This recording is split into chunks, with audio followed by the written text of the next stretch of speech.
3 নম্বর রোডেরেন্ড্রন road, Ballygunge. বাইরে মুষলধারে বৃষ্টি পড়ছে। ড্রয়িং রুমে পিয়ানোর কাছে বসে গরিমা গাঙ্গুলি, তার সামনে ইজি চেয়ারে চটক রায়। ঘরে আসবাব বেশি নেই, কারণ গরিমার বাবার ঢাকায় বদলির হুকুম এসেছে। অধিকাংশ জিনিস প্যাক হয়ে আগেই রওনা হয়ে গেছে।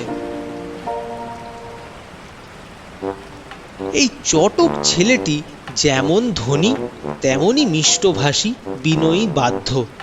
চিমটি কাটলেও টু শব্দটি করে না, যাকে বলে নারীর মনুষ্য, অর্থাৎ লেডিজ ম্যান।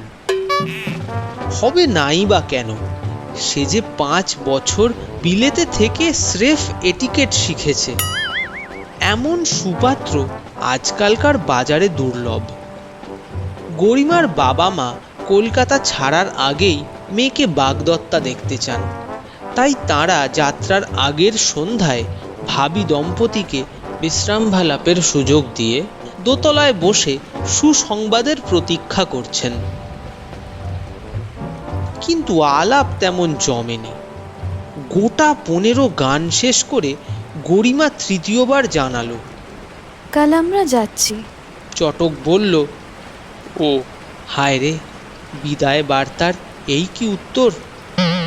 গরিমা কি যে বলবে ভেবে পেল না, জিজ্ঞেস করলো, সেই ভুটানি গজলটা গাইব কি? না, এইবার ওঠা যাক। সে কি হয়, আগে বৃষ্টি থামুক। চটক চেয়ারে বসে নীরবে উসখুস করতে লাগলো। মিনিট 2 পরে আবার বলল, না, এইবার উঠি। গরিমা ভাবছিল, কবি বৃথাই লিখেছেন, এমন দিনে তারে বলা যায়। এই বাদল সন্ধ্যা কি নিষ্ফল হবে?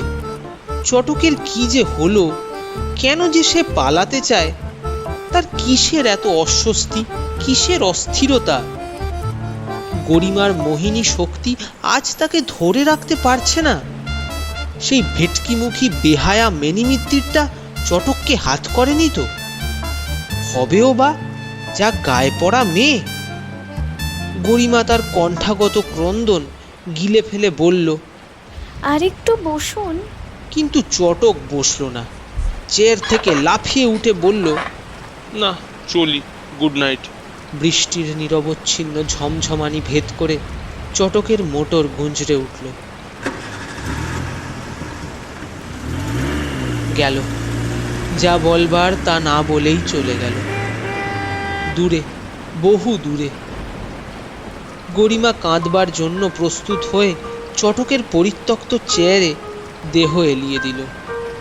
তারপরেই এক লাফ, ভীষণ এক সত্য সহসা প্রকট হলো। বেচারা চটক, চেয়ারে তো অগন্তি ছাড়পোকা। শুনছিলেন পরশুরাম ওরফে রাজশেখর বসুর লেখা একটা অনুগল্প উপেক্ষিতা। শুনে আপনাদের কেমন লাগলো প্লিজ কমেন্ট করে জানাবেন।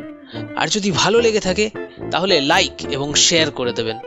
আর আপনি যদি এই চ্যানেলে নতুন এসে থাকেন তাহলে অতি অবশ্যই সাবস্ক্রাইব করবেন এবং পাশে থাকা বেল আইকনটা ক্লিক করতে ভুলবেন না। ধন্যবাদ।